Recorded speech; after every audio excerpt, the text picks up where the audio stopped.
안녕하세요. 오늘은 2월 10일 수요일입니다. 여기는 저희 집이고요. 지금 보이는 저 그림은 저희 아파트 거실에 걸려 있는 이민 작가님의 안녕 24시라는 그림입니다. 파나와 유화의 합작인 판타블로 기법으로 만들어진 작품이고요. 제가 이게 2013년도인가 14년도에 서울 코엑스인가 거기에 이런 전시회, 그림 전시회에 갔다가 이 선생님의 그림을 보고 제가 그냥 필이 꽂혀버려서 작품을 집사람 몰래 덜컥 저질렀던 그림입니다.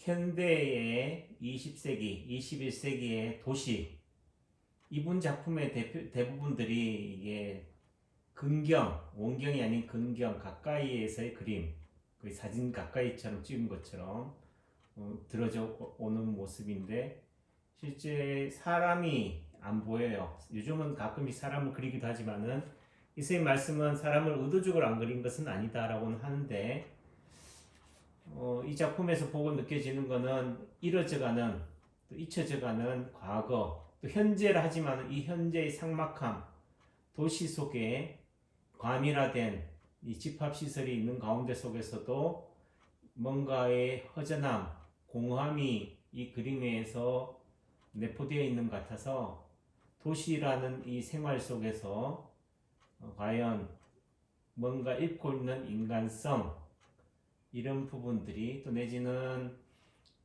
시끌벅적한 회식의 끝자락에 남겨져 있는 식당이나 거리, 골목에 빈 공간들이 암울하게도 또 뭔가 허전함으로 다가오는 그런 작품입니다.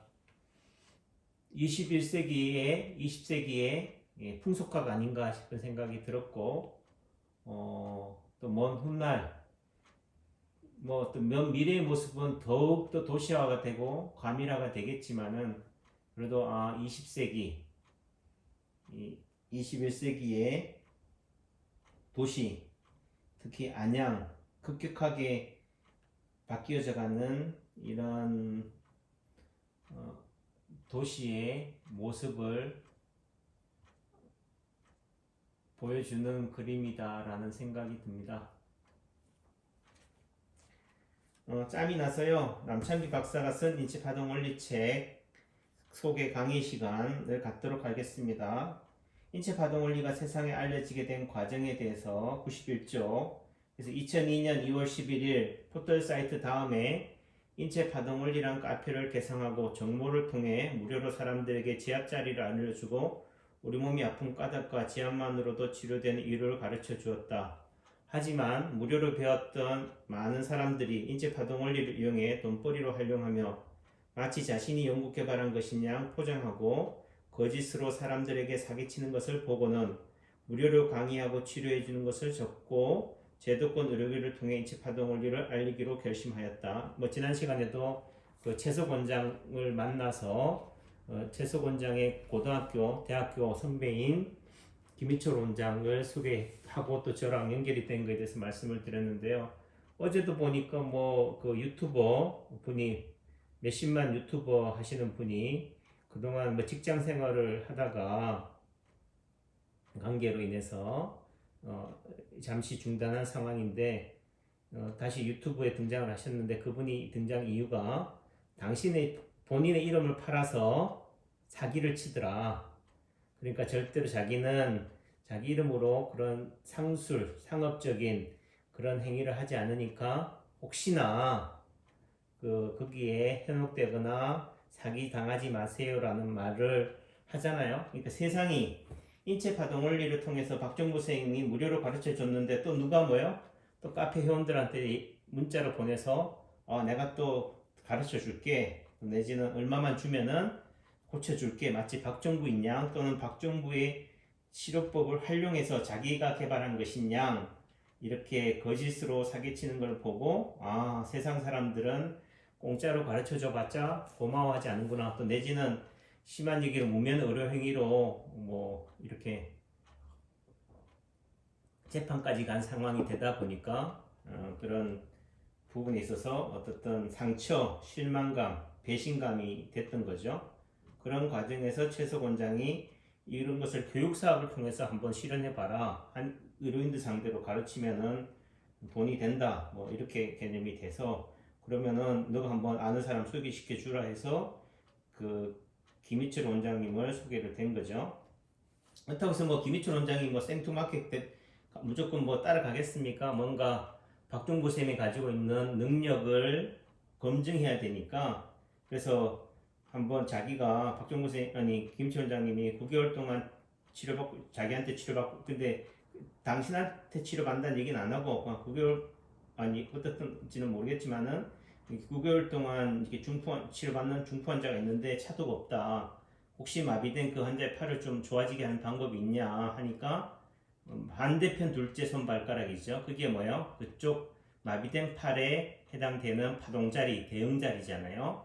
아니면 또 같은 편이라는 말은 동측이니까 그러니까 예를 들어 오른쪽 팔이 마비가 됐다면은 오른쪽 팔에 해당되는 대응자리가 반대편에서는 둘째 손가락이나 둘째 발가락이고 같은 쪽 오른쪽 손발에서는 넷째 손발가락이 되니까 거기를 그냥 끝마디부터 손오리뼈까지 다 침을 놓아라. 그러니까 그거를 특정적으로 어디로 놓아라 하기가 뭐하니까 그냥 그 자리를 침을 10개를 수북이 꽂아라 이렇게 한 거죠. 그리고 그 다음날 그 김희철 원장한테 전화가 오는데 이때까지 내가 아는 방법으로 다 해도 별반 효과가 없었는데 가르쳐 준 자리에 침을 꽂았더니 좋아지더라.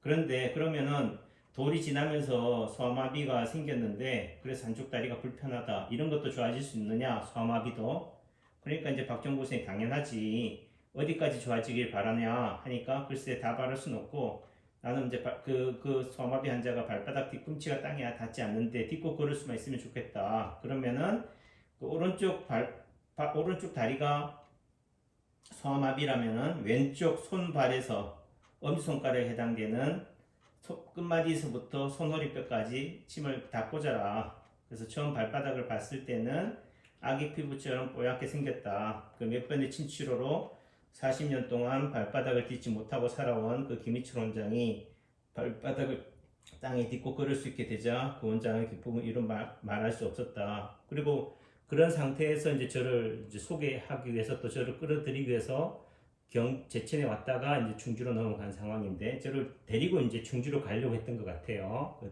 연화장애 환자 치료하는 장면에.